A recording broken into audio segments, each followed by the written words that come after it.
আলাইকুম এভরিওয়ান। আমি আজকে করে দেখাবো মোরগ পোলাও রেসিপি। পারফেক্ট ঝরঝরে কিভাবে মোরগ পোলাও তৈরি করবেন সেইটাই আজকে আমি আপনাদের সঙ্গে শেয়ার করব খুবই সহজভাবে। চলুন রেসিপি শুরু করে দেই। আমার বাসায় টক দই নেই, এই জন্য আমি জাল করা দুধের মধ্যে ভিনেগার মিশিয়ে টক দই বানিয়ে নিয়েছি। দেখুন, এরপর এখানে আমি মাংস নিয়েছি 3 পিস। এটা আমি পাকিস্তানি মুরগি নিয়েছি, আপনারা যে কোনো মুরগি দিয়েই করতে পারেন। এরপর টক দই দিয়ে দিলাম সামান্য পরিমাণ লবণ। এরপর দিয়েছি মরিচ গুঁড়ো, মরিচটা আপনারা আপনাদের টেস্ট অনুযায়ী দিয়ে দিবেন। এখন মাংসটার গায়ে গায়ে লবণ মরিচটা যেন ভালোভাবে যায়, এই জন্য ভালোভাবে একটু নেড়েচেড়ে মিশিয়ে নিচ্ছি। নেড়েচেড়ে মিশিয়ে নেওয়া হয়ে গেলে ম্যারিনেটের জন্য রেখে দিচ্ছি রেস্টে আধা ঘন্টার জন্য। এর পাশে আমি একটা প্যান বসিয়ে পরিমাণ মতো তেল দিয়েছি। তেল গরম হয়ে আসলে দিয়ে দিব পেঁয়াজ কুচি। পেঁয়াজটা আমি হাফ কাপ নিয়েছি। এরপর একটু ভেজে নিব। একটু ভেজে নেওয়া হয়ে গেলে দিয়ে দিব আস্ত কিছু মশলা। আমি এখানে কালো এলাচ 1টি নিয়েছি, সাদা এলাচ 5টি নিয়েছি, 2টি দারুচিনির টুকরো নিয়েছি এবং 2টি লবঙ্গ, আর দিয়েছি 2টি তেজপাতা ফালি করে। এখন সব কিছু ভালোভাবে একটু মিশে নিয়ে ভেজে নিচ্ছি। ভেজে নেওয়া হয়ে গেলে এই পর্যায়ে দিয়ে দিব আদা বাটা 1 টেবিল চামচ, রসুন বাটা 1 টেবিল চামচ। এখন একটু ভেজে নিব আদা রসুনের গন্ধটা চলে যাওয়া পর্যন্ত।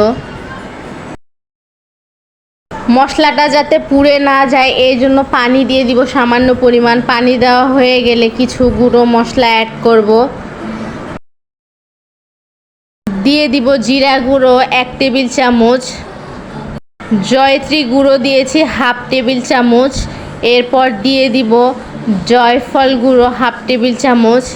চেষ্টা করবেন জয়ফল জয়ত্রী গুঁড়ো অল্প দেওয়ার জন্য, কারণ এটা স্ট্রং একটা ফ্লেভার চলে আসে, অল্প দিলেই হয়ে যায়। এখন সব কিছু একটু মিশিয়ে কষিয়ে নিব। এখন ঢাকনা দিয়ে ঢেকে দিলাম একটু কষানোর জন্য। ফিরে আসলাম 5 মিনিট পর। দেখুন মশলাটা একটু নেড়েচেড়ে কষিয়ে নিচ্ছি। এই পর্যায়ে দিয়ে দিব বাদাম পেস্ট। আমি এখানে কাঠবাদাম এবং কাজু বাদাম দুটো একসঙ্গে পেস্ট করে নিয়েছি। আপনারা চাইলে যে কোনো বাদাম অ্যাড করতে পারেন।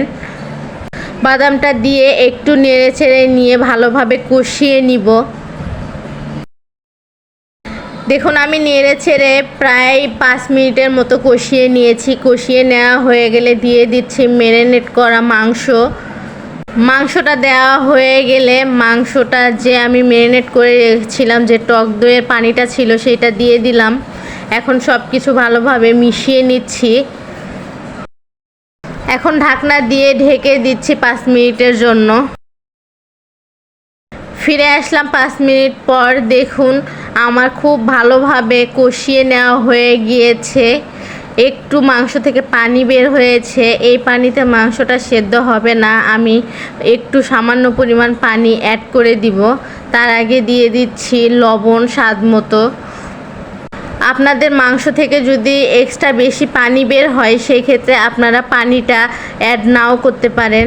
দেখুন আমি ঢাকনা দিয়ে ঢেকে দিয়েছিলাম 5 মিনিটের জন্য। ফিরে আসলাম, এখন একটু নেড়ে ছেড়ে দিচ্ছি। আবারও ফিরে আসলাম কিছুক্ষণ পর। মাংসের গ্রেভিটা একটু হলেও কমে গিয়েছে। দেখুন এই পর্যায়ে আমি কয়েকটা আলু বোখরা অ্যাড করে দিচ্ছি, আপনাদের হাতের কাছে না থাকলে দিবেন না। এরপর দিয়ে দিব কয়েকটা কিশমিশ। দিয়ে দিচ্ছি ফ্লেভারের জন্য 4টা কাঁচামরিচ। এরপর দিয়ে দিচ্ছি পেঁয়াজ ব্রেস্তা, এটা আমি আগেই করে রেখেছিলাম। এরপর দিয়ে দিচ্ছি 2টা ডিম সিদ্ধ করে রেখেছিলাম। এই 2টা ডিম আপনারা চাইলে পোলাওয়ের সঙ্গেও অ্যাড করতে পারেন। এখন টেস্টের জন্য দিয়ে দিচ্ছি 1 চা চামচের মতো চিনি। চিনিটা দেওয়া হয়ে গেলে ভালোভাবে একটু মিশিয়ে নিচ্ছি চিনিটা গলে যাওয়া পর্যন্ত। দেখুন মাংসর গ্রেভিটা একবারে কমে গিয়েছে। এই পর্যায়ে আমি চুলা থেকে নামিয়ে নিব।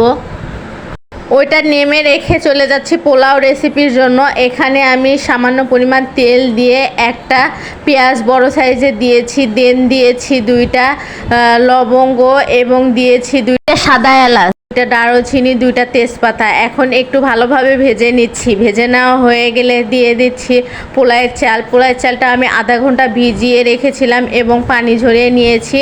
এখন একটু ভেজে নিব। আপনারা চাইলে মাংসটা উঠে নিয়ে মাংস গ্রেভির সঙ্গেই পোলাওয়ের চালটা ভেজে নিতে পারেন, কিন্তু ওইভাবে আমার অতটা ভালো লাগে না। এই জন্য পোলাওয়ের চালটা আমি আলাদাভাবে একটু ভালোভাবে ভেজে নিব। দেখুন পোলাওয়ের চালটা আমার ভাজা হয়ে গিয়েছে, একদম ঝরঝরে হয়ে গিয়েছে দেখুন।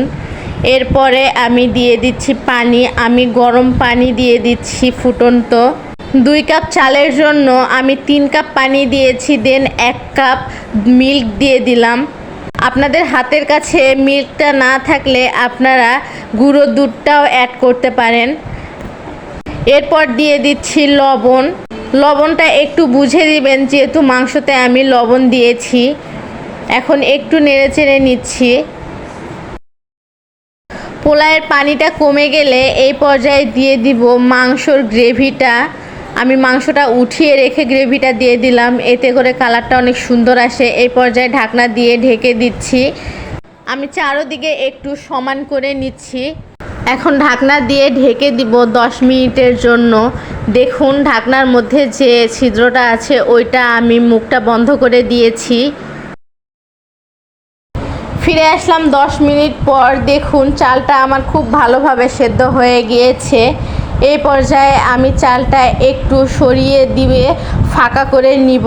আপনারা যদি বেশি রান্না করেন সেই ক্ষেত্রে একটু পোলাওয়ের চালটা উঠিয়ে নিতে পারেন। আমি অল্প রান্না করছি, এই জন্য আমি মাংস মাঝখানে দিয়ে এবং ডিমটাও মাঝখানে দিয়ে একটু ঢেকে দিলাম। আমি চালটা এই জন্য উঠিয়ে রাখলাম না। এখন দিয়ে দিচ্ছি কিছুটা পেঁয়াজ ব্রেস্তা আর দিয়ে দিচ্ছি ফ্লেভারের জন্য কাঁচা লঙ্কা। আবারও 10 মিনিটের জন্য ঢাকনা দিয়ে ঢেকে দিলাম। ফিরে আসলাম 10 মিনিট পর। একদম পারফেক্টভাবে আমার মোরগ পোলাওটা রেডি হয়ে গিয়েছে। দেখুন দেখেই বুঝতে পেরেছেন কতটা ঝরঝরে হয়েছে। আমি উঠিয়ে দেখাচ্ছি, দেখুন কতটা ঝরঝরে হয়েছে। চুলা থেকে নামিয়ে নিয়ে আপনাদেরকে পরিবেশন করে দেখাচ্ছি। দেখুন কত সহজে মোরগ পোলাওটা রান্না করে ফেললাম। আপনারা যারা এইভাবে কখনো ট্রাই করেননি, একবার হলেও এই রেসিপি ফলো করে স্টেপ বাই স্টেপভাবে যদি করেন, অবশ্যই আপনাদেরও মোরগ পোলাওটা পারফেক্ট হবে। আজকে এই পর্যন্ত। আবারও অন্য কোনো ভিডিও নিয়ে আপনাদের মাঝে চলে আসবো। সেই পর্যন্ত সবাই ভালো থাকবেন, সুস্থ থাকবেন আর আমাদের সবার জন্য দোয়া করবেন। আল্লাহ হাফেজ।